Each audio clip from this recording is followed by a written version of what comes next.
Assalamualaikum warahmatullahi wabarakatuh. Jumpa lagi dengan Josgrab Nurseri. Pada video kali ini saya akan bahas perlakuan dan pemupukan pada saat tanaman anggur kita buahkan secara terus-menerus seperti ini. Jadi ada rekan-rekan yang bingung kalau dibuahkan terus-menerus pupuknya vegetatif apa generatif. Oke. Pada video kali ini kita akan bahas tentang pemupukannya dan perawatannya.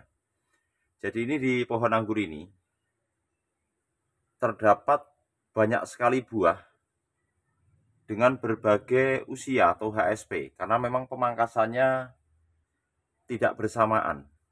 Terus-menerus di pohon ini kita buahkan tanpa pernah kita istirahatkan. Jadi bisa terlihat di sini, karena ini sudah kita panen semua yang matang. Ini sudah mulai verizon. Ini ya penampakannya. Padat tetapi tidak pecah meskipun berdesak-desakan. Di sini ada yang sudah besar juga. Nih, ukuran berinya beragam. Ada yang baru full bloom seperti itu. Ada yang beri set sampai sana-sana nih.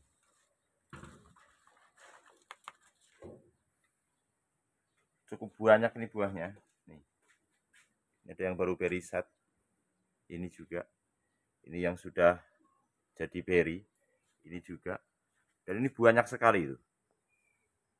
Di pohon ini, dalam satu pohon 100 klaster bunga lebih untuk pohon ini. Tuh, di sela-sela daun ini selalu ada bunganya. Sampai ke sana-sana ada buahnya. Tuh. Oke, yang akan kita bahas adalah perlakuannya. Ini anggur ini sudah melalui penjarangan buahnya. Tetapi masih terus padat atau karena beri terus berkembang. Jadi perlakuannya adalah yang pertama adalah pengaplikasian fungisida dan insektisida untuk mencegah terjadinya jamur dan serangan hama. Rutin seminggu sekali, paling lambat ya 2 minggu sekali. Kemudian yang kedua, pengaplikasian kalsium nitrat spray, secara spray ya, ke beri-beri anggur sejak beri mulai beri set seperti ini. Ini sudah kita aplikasikan kalsium nitrat untuk yang pertama kali. Jadi pengaplikasian kalsium nitrat tujuannya adalah untuk mencegah terjadinya crack beri atau beri pecah. Jadi untuk mencegah beri pecah, yang pertama kita penyemprotan jamur dan fungi dan insek untuk mencegah jamur dan hama, karena jamur embun tepung yang menempel di kulit beri anggur ini sulit dihilangkan, dan jika sudah terlanjur kena jamur embun tepung, maka kulit beri tidak menjadi tidak elastis, sehingga ketika beri ini terus mengisi, pecah kulitnya, dan pecahnya itu beri yang pecah itu busuk, menimbulkan kelembapan di sekitar beri ini dan mengakibatkan jamur, dan busuknya menular ke yang lainnya. Nah, jadi itu yang pertama. Yang kedua, penjarangan beri kita lakukan untuk mencegah beri berdesak-desakan. Jadi pengaplikasian fungi dan insek. Kalsium adalah untuk mencegah beri crack. Dengan pengaplikasian kalsium, maka beri anggur ini kulitnya menjadi semakin tebal, lebih tebal, sehingga ketika mengisi terus dia tidak pecah kulitnya. Dan meskipun padat berhimpit-himpitan seperti ini, tidak crack. Penjarangan terlalu jarang juga tidak baik. Jadi idealnya penjarangan nih, paling tidak ketika matang kita goyang-goyang ini padat, jadi cantik. Kalau terlalu jarang, jelek tandannya. Jadi seperti ini, jadi padat tetapi tidak pecah. Itu penjarangan yang tepat.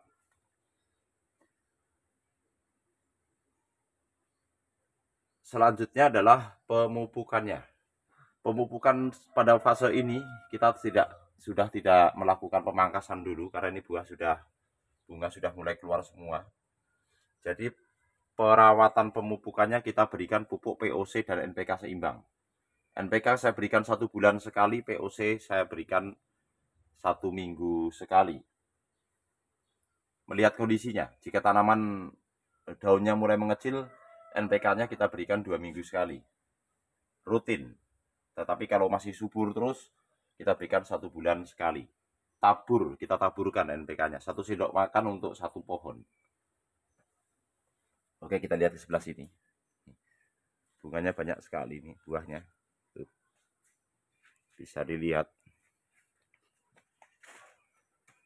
Jadi di setiap sela-sela daun ini ada buahnya. Sampai di ujung sana. Tuh.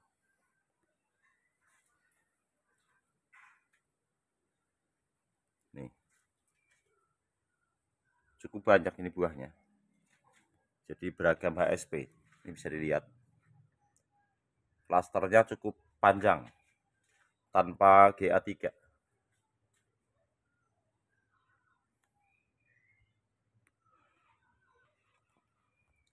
Jadi penggunaan GA3 itu untuk memperpanjang malai. Ya. Jika perlu. Nah, gitu. Jadi apakah harus menggunakan GA3? Tidak. Kalau klasternya sudah panjang, saya nggak gunakan GA3 karena nanti akan semakin jarang dan jelek. Yang kita inginkan adalah buah anggur seperti ini. Penjarangannya tepat. Tepat itu tidak terlalu jarang dan tidak terlalu padat. Padat tetapi berinya tidak crack. Gitu ya. Jadi tujuan penjarangan adalah untuk mencegah crack beri juga. Karena berhimpit-himpitan terlalu berhimpit-himpitan ketika beri ini tumbuh menimbulkan berdesak-desakan dan pecah. Jadi penggunaan GA3 itu untuk menjarangkan malai atau memanjangkan malai. Sehingga memudahkan kita untuk melakukan penjarangan. Atau bahkan ketika kita tidak melakukan penjarangan, beri tidak berdesak. Itu penggunaan GA3. Kalau untuk memperbesar hormon sitokinin ya. Jadi GA3 itu hormon giberelin. Jadi ini kalau klasternya sedang seperti ini tanpa GA3 udah seperti ini sudah tidak kita jarangi, hanya kita seleksi beri yang tertinggal atau beri stuck kita buang. Dan jadinya nanti ketika sudah seperti ini, meskipun tanpa GA3 nanti jadinya seperti ini, padat. Jadi goyang-goyang ini tidak ambiar. Jadi kalau nggak padat seperti ini jelek. Jadi penjarangan yang tepat itu seperti ini. Sudah kita jarangi tapi masih padat dan tidak crack. Ini banyak sekali karena terus bertambah ya buahnya.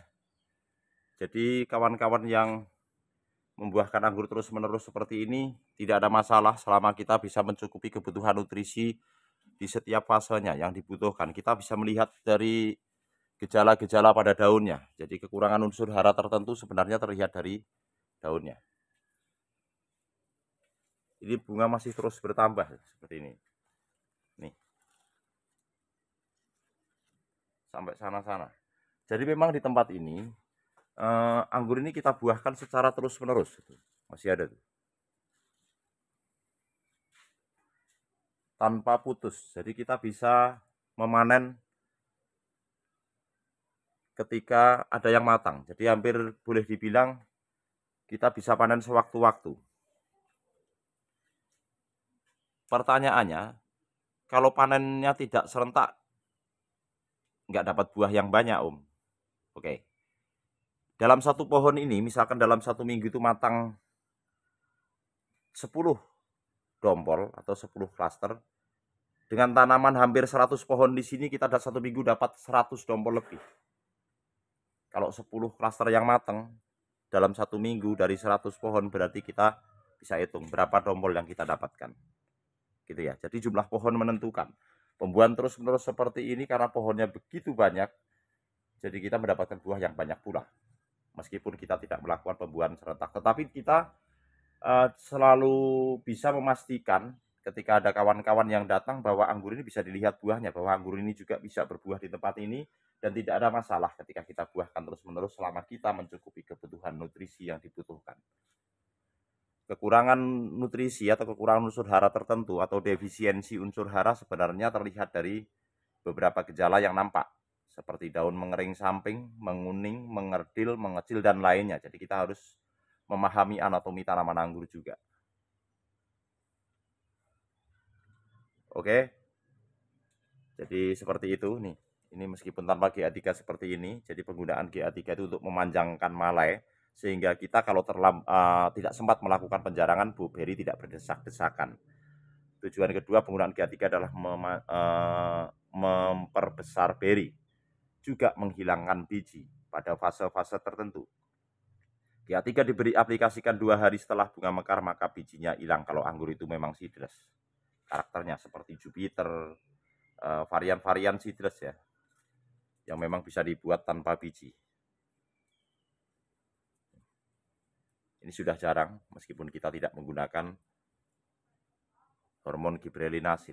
Jadi seperti ini sudah tidak memerlukan GA3, karena ini juga sudah panjang. Berinya juga ukurannya sudah mantap. Padat tetapi tidak kerak, seperti ini. Padat sekali. Jadi tidak kerak. Jadi penjarangan itu seperti ini. Jangan terlalu jarang, jadi kelihatan berinya satu-satu gitu ya. Malainya panjang tapi berinya jarang. Nggak enak dilihat. Karena kita ketika membeli buah dari luar negeri selalu padat seperti ini. Karena penjarangannya tepat. Nih.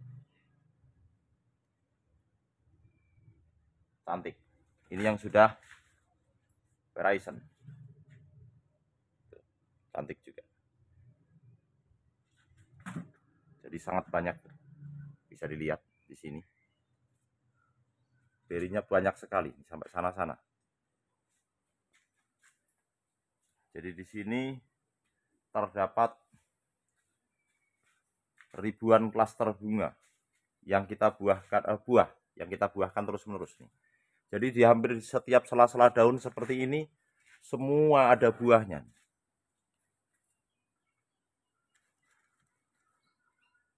Sampai nggak sempat ngitung karena begitu banyaknya. Nih. Dan ini nggak ada masalah.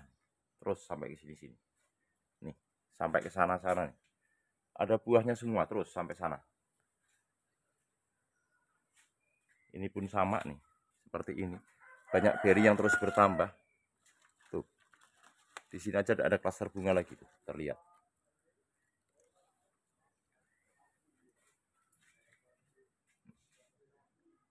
Oke. Sekian dulu, semoga video ini bermanfaat dan menginspirasi kawan-kawan semua.